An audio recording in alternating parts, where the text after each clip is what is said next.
So proper feeding of the brain is very important. The next thing that we've learned is that this excitotoxic process can also be changed by our diet.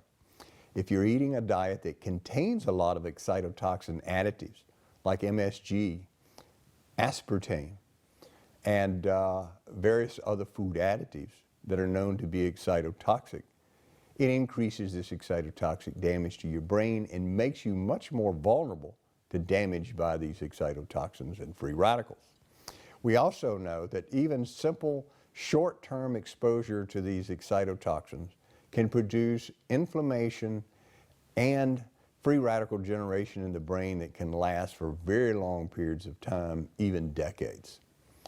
Most American diets contain a lot of these excitotoxin additives.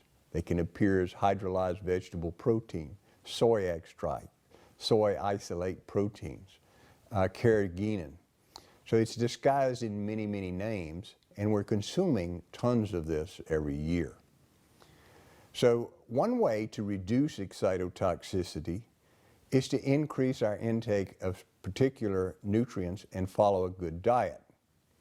Now, the nutrients that are known to reduce excitotoxicity include DHA, pyruvate, mixed B vitamins, CoQ10, alpha-lipoic acid, transferulic acid, trans-resveratrol, and many of the mitochondrial stimulants such as vitamin K.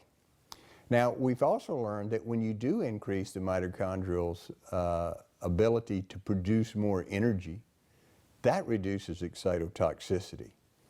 What increases the ability of these mitochondria to produce energy includes riboflavin 5-phosphate, pyridoxal 5-phosphate, vitamin K, thiamine, nicotinic acid, pyruvic acid, L-carnitine, coenzyme Q10, and alpha-lipoic acid. So you get a dual effect of reducing the excitotoxicity and increasing and protecting your mitochondria. And the increase in the mitochondria's ability to produce energy can be quite substantial. We also know that one of the problems with aging is inflammation. As we grow older, our brains and our bodies become progressively more inflamed. By the time we reach age 75, that inflammation can become quite significant. Inflammation increases free radical generation in the brain. For instance, at age 75, the number of free radicals being generated is 10 times higher than when we're younger. And the free radicals in our mitochondrion is 15-fold higher than when we're younger. So we see that this can have a profound influence. And as I said, the thing that we know that increases brain inflammation is a high intake of the omega-6 fats. This includes corn oil, safflower oil, sunflower oil, peanut oil, soybean oil, and even canola oil. These oils have been shown to not only increase brain inflammation, but increase the risk of such diseases as Alzheimer's and Parkinson's disease.